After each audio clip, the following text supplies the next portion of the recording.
Salut très chers fans du FC Barcelone, bienvenue pour une nouvelle actualité. Aujourd'hui nous allons parler d'une information captivante.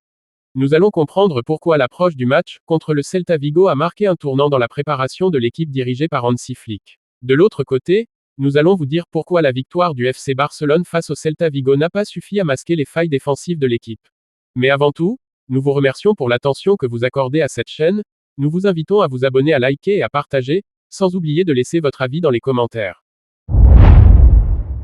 Dans un contexte de compétition intense, chaque détail compte, et le technicien allemand semble avoir insufflé une nouvelle dynamique à son groupe. Ce match, bien plus qu'un simple affrontement, s'annonce comme une démonstration de maturité tactique. Marcus Rashford, l'un des leaders du vestiaire, a pris la parole en amont de la rencontre pour évoquer les ajustements opérés par Flick. Selon lui, l'équipe a appris une phrase qui résonne comme un mantra dans le camp mancunien. Derrière cette déclaration se cache une série de transformations stratégiques destinées à affiner le jeu collectif. Hansi Flick, fidèle à sa réputation de tacticien rigoureux, a orienté les séances d'entraînement vers une meilleure compréhension des phases de transition. L'objectif, rendre l'équipe plus réactive, plus lucide dans ses choix, et capable de s'adapter aux variations du jeu adverse. Ce travail d'apprentissage collectif s'est traduit par une série de micro-ajustements sur le terrain.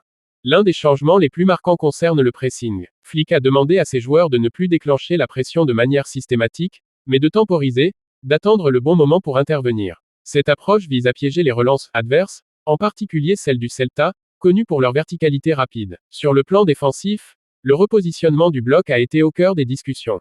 Les latéraux sont désormais invités à rester plus proches de la charnière centrale, réduisant les espaces entre les lignes et limitant les appels dans le dos. Cette compacité accrue permet une meilleure couverture des zones sensibles. Flick a également introduit une rotation plus dynamique entre les milieux offensifs et les ailiers. Ce système favorise une fluidité accrue dans les phases de possession, avec des permutations constantes qui désorientent les défenses adverses. Rashford, dans ce schéma, joue un rôle hybride, capable d'initier le pressing tout en conservant une menace offensive. Le plan tactique mis en place vise clairement à neutraliser les points forts du Celta Vigo.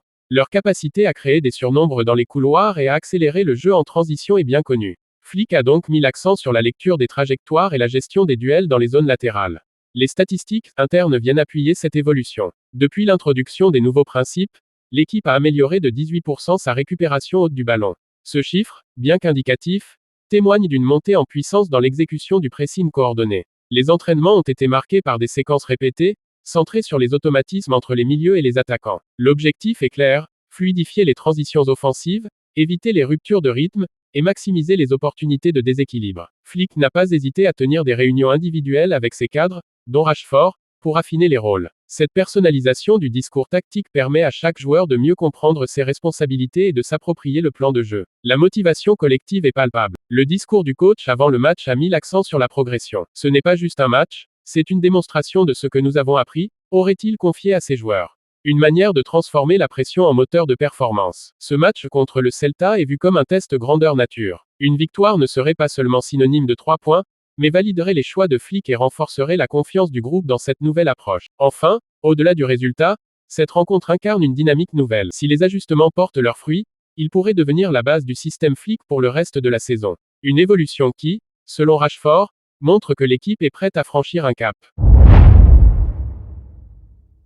La victoire du FC Barcelone face au Celta Vigo n'a pas suffi à masquer les failles défensives de l'équipe. Malgré les 3 points, le sentiment dominant dans le vestiaire était celui d'une performance incomplète. Robert Lewandowski, buteur et leader offensif, n'a pas hésité à pointer du doigt les insuffisances de son équipe dans le repli et la gestion des phases défensives. En zone mixte, l'attaquant polonais a livré un constat sans détour: nous ne sommes pas assez bons en défense. Une phrase qui tranche avec le ton habituellement mesuré des déclarations d'après-match. Ce cri du cœur traduit une exigence croissante au sein du groupe, et une volonté de ne pas se satisfaire de victoires fragiles. Le match contre le Celta a mis en lumière une série de déséquilibres. Si l'animation offensive a permis de faire la différence, les transitions défensives ont souvent été mal gérées. Les lignes ont eu du mal à se resserrer, et les duels dans les zones intermédiaires ont été trop souvent perdus. Lewandowski, en tant que premier rideau du pressing, a ressenti ces flottements dès les premières minutes. Le staff technique, conscient de ces lacunes, a déjà entamé une réflexion sur les ajustements à apporter. Hansi Flick, fidèle à son approche méthodique, envisage de revoir la structure du milieu pour offrir plus de couverture à la défense. L'idée serait de renforcer l'axe sans sacrifier la créativité. Lewandowski, dans son rôle de capitaine officieux, a également pris l'initiative de discuter avec certains coéquipiers. Son objectif, instaurer une culture de rigueur défensive, même chez les joueurs à vocation offensive. Il insiste sur la nécessité d'un engagement collectif, où chaque joueur participe activement au repli. Les statistiques du match appuient ce ressenti. Le Barça a concédé 14 tirs, dont 7 dans la surface, un chiffre inhabituellement élevé pour une équipe de ce calibre. Ces données alimentent le débat interne sur la solidité du bloc défensif et la capacité à gérer les temps faibles. Le discours de Lewandowski ne vise pas à blâmer, mais à alerter. Il considère que l'équipe a le potentiel pour dominer, mais que ce potentiel ne peut s'exprimer pleinement sans une base défensive solide. Pour lui, la conquête des titres passe par une maîtrise des fondamentaux, et la défense en est un pilier. Dans les jours qui suivent, plusieurs séances spécifiques sont prévues. Elles porteront sur le positionnement, la coordination entre les lignes, et la gestion des ballons aériens. Le staff souhaite également travailler sur la communication entre les défenseurs et le gardien, jugé trop timide lors du dernier match. Lewandowski, habitué aux exigences du haut niveau, sait que les détails font la différence. Il a évoqué son expérience au Bayern Munich, où la rigueur défensive était une obsession quotidienne. Il espère insuffler cette mentalité à ses coéquipiers, en particulier les plus jeunes. La réaction du public a été partagée. Si certains saluent la franchise du joueur, d'autres estiment que ces critiques devraient rester internes. Mais pour Lewandowski, la transparence est une forme de responsabilité. Il veut que les supporters comprennent que l'équipe ne se repose pas sur ses lauriers. Ce moment de lucidité pourrait être un tournant dans la saison du Barça. En mettant l'accent sur les failles, Lewandowski cherche à provoquer une prise de conscience collective. Il ne s'agit pas de dramatiser, mais de corriger avant que les erreurs ne deviennent récurrentes. Le prochain match sera scruté avec attention. Les observateurs attendent une réponse sur le terrain, une démonstration de solidité et de cohésion. Pour Lewandowski, ce sera l'occasion de vérifier si ces mots ont trouvé un écho dans le vestiaire. Enfin, cette sortie médiatique illustre une évolution dans le leadership du joueur. Plus qu'un buteur, Lewandowski s'affirme comme un guide, soucieux de l'équilibre global de l'équipe. Son exigence pourrait bien être le catalyseur d'un Barça plus mature, plus complet, et prêt à relever les défis à venir. Voici que nous sommes arrivés à la fin de cette info. Merci pour votre attention. Pour la suite, abonnez-vous. À bientôt.